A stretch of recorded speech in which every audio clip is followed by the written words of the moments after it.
Imagine you didn't take Moses out of Egypt, and he didn't take.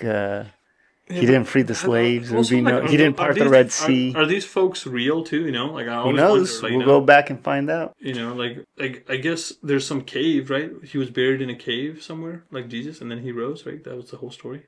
What happened to Moses? I I don't don't really know. know A the lot, story. lot of the stories, like, you know, I don't know. What I do know is if you, let's say, if it was Isaac Newton, what would happen in that case?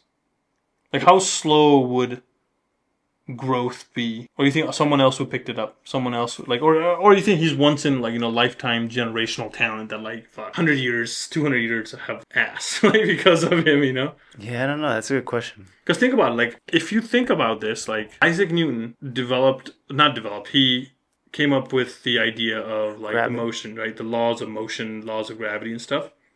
But to explain that, you would have to come up with an entire new mathematics. He invented calculus. Right. You have to come up with the entire, yeah. like, you know, like the area underneath the curve is what you're measuring when an apple comes. You know what I'm saying? Like how much, like, the speed of the apple, like all this stuff, like, and then you have to think about, well, like you 500 years ago, right? He has to figure out gravity is different here.